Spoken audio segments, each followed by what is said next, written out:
Quando você deixa que a voz dos outros dite seus passos, algo profundo se quebra dentro de você. Assim como Sansão, que tinha força até perder a si mesmo, ao se deixar levar pelos desejos alheios, você também pode se ver desconectado da essência que Deus plantou em seu coração. Acordar com o desejo de agradar, o receio de parecer fraco ou a ânsia de ser aceito muitas vezes se apresenta disfarçado de bondade. Mas no silêncio, a alma sente o peso, a exaustão de corresponder às expectativas, o coração sufocado por uma busca de aprovação que nunca se sacia. No fundo, você deseja recuperar a clareza interna, aquela bússola que aponta não para a opinião dos outros, mas para a voz suave de Deus, uma liberdade serena, um senso de direção que não oscila conforme o vento das críticas e elogios alheios. Napoleon Hill nos alerta que a indecisão é o ladrão da oportunidade. Enquanto você não souber o que deseja, qualquer influência pode te arrastar. James Allen complementa: o homem é feito por seus pensamentos. E quando você permite que pensamentos externos moldem sua mente,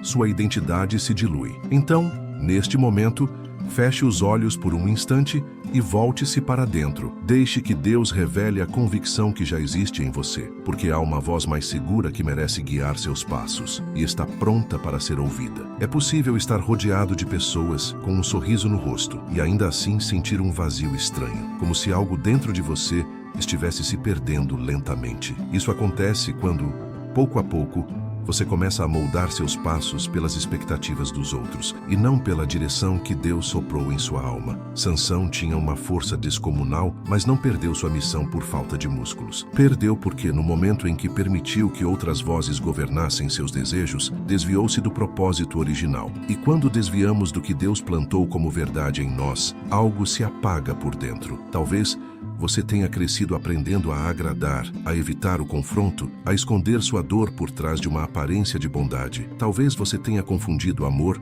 com submissão emocional. E de tanto se curvar ao desejo alheio, esqueceu como é andar de pé com convicção. A alma cansa. E esse cansaço, muitas vezes, é diagnosticado como ansiedade. Mas, no fundo, é só o espírito tentando lembrar quem você era antes de tentar ser o que os outros queriam. Napoleon Hill alertava: a indecisão é o ladrão da oportunidade. Quando você não sabe quem é, qualquer opinião alheia parece verdade. James Allen disse: o homem é feito por seus pensamentos. Mas e se seus pensamentos foram moldados por vozes que não são suas, nem de Deus? Hoje, talvez você só precise de silêncio. Silêncio para ouvir a voz que sussurra por trás de todas as outras. A voz que te conhece desde antes do medo, desde antes da culpa, desde antes das máscaras. É essa voz que vai te lembrar: você foi chamado para ser inteiro, não moldado. Firme como o Monte Sião, constante como a bússola que não negocia o norte. E se o caminho de volta para si mesmo começar agora, no instante em que você escolhe ouvir,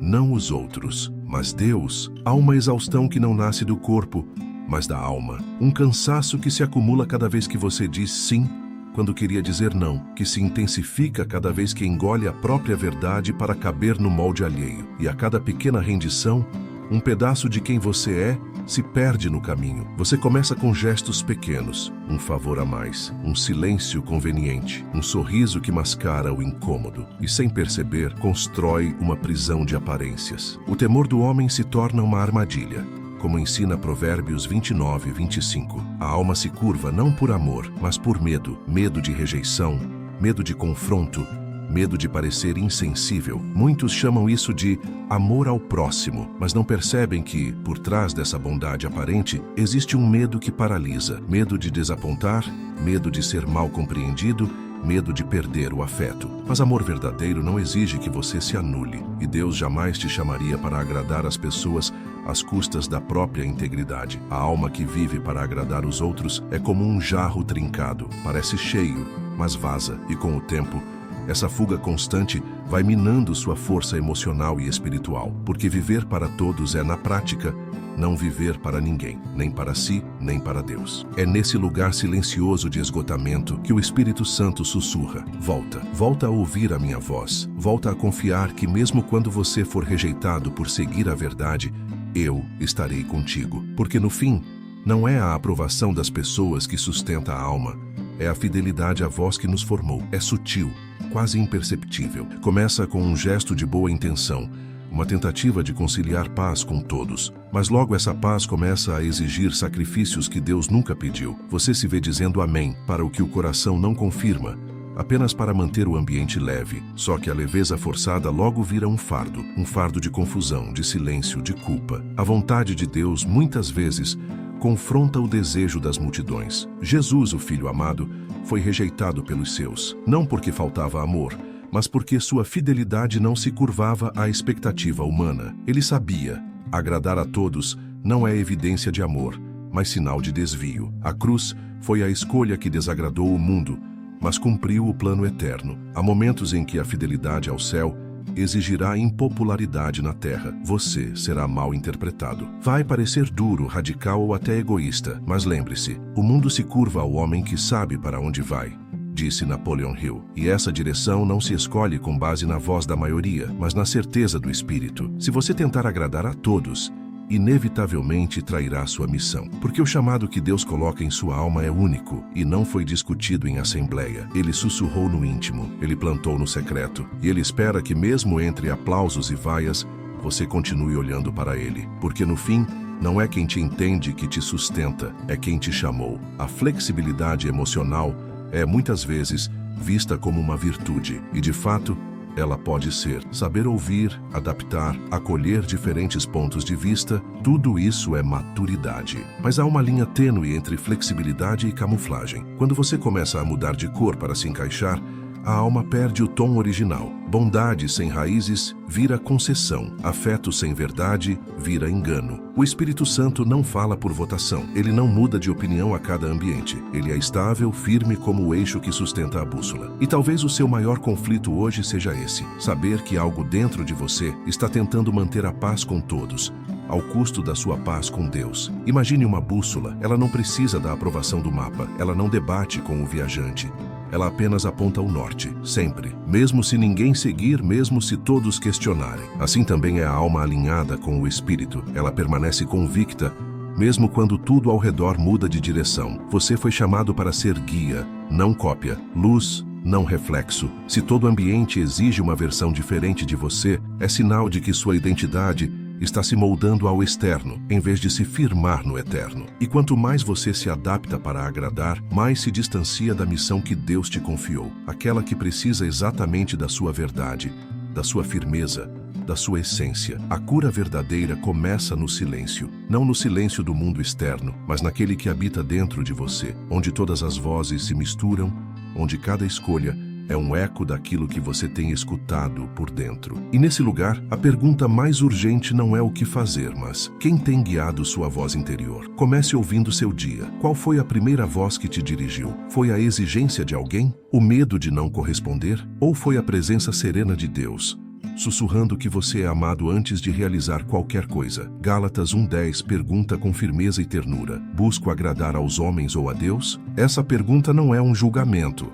É um espelho. Ela revela a origem do seu movimento, a raiz do seu esforço. Criar um espaço devocional, ainda que breve, pode ser um divisor de águas. Um momento por dia para escrever. Qual é a voz que estou ouvindo hoje? E ao reconhecer essa voz, você começa a retomar o controle do seu centro emocional. Ao escrever com sinceridade, você percebe que muitas vezes o que te moveu foi o medo de decepcionar, a culpa de não atender a todos ou a velha ferida de não ser aceito. Declare em oração: a tua voz é a que me guia. E como prática espiritual, diga um não intencional por dia, não com raiva, não com dureza, mas com a leveza de quem entende que proteger sua essência também é um ato de amor. Cada não que honra sua verdade é um sim que fortalece sua missão. E aos poucos você vai percebendo. O centro da sua alma volta a se alinhar com o céu. E é nesse alinhamento que a cura silenciosa começa. Você já observou um farol em meio à tempestade? Os ventos sopram em todas as direções. As ondas rugem, os barcos oscilam, mas o farol permanece,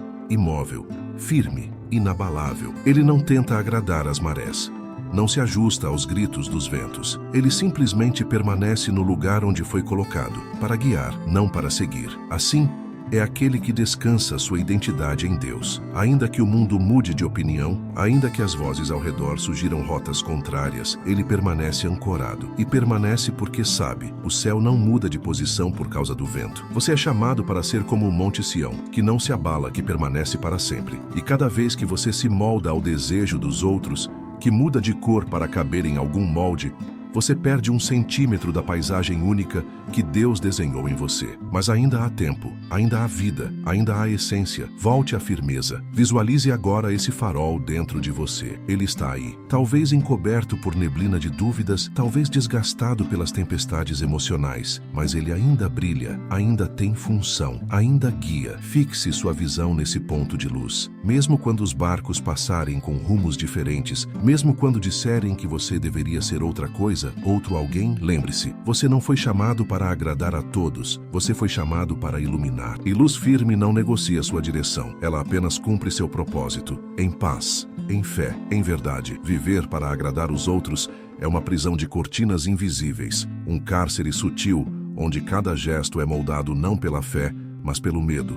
E aos poucos, você se perde de si mesmo, vai se adaptando, se moldando, se fragmentando, até que um dia, ao se olhar no espelho da alma, não reconhece mais quem vê. Mas essa não é a sua história final. Jesus não chamou você para ser uma sombra, ele te chamou para ser sal, para ser luz, para ser presença, não presença moldável, mas presença cheia de propósito. O poder pessoal nasce da clareza do propósito, disse Napoleon Hill, e é exatamente essa clareza que o Espírito Santo deseja reacender em você. James Allen reforça: o homem se torna aquilo que contempla. E se você se fixa constantemente na expectativa dos outros, se você contempla mais a aceitação externa do que a aprovação divina, então se tornará reflexo, não essência. Mas o Espírito de Deus sussurra outra direção, sussurra força, sussurra identidade, sussurra verdade. Durante os próximos 7 dias, comece seu dia com uma única frase em oração: Senhor, fortalece em mim o que vem de ti e dissolve o que vem dos outros. E repita até sentir que está voltando para casa, para dentro, para Ele. Reconquiste sua bússola. O céu não muda por causa dos ventos. Deus não muda sua direção por causa das vozes. E você também não precisa mais mudar para ser aceito. Foi para a liberdade que Ele te chamou. E é nessa liberdade que a firmeza nasce. Se essa mensagem falou com você de alguma forma, continue caminhando conosco. Sua jornada de transformação está apenas começando. E há um lugar onde sua alma pode repousar, firme, segura, amada.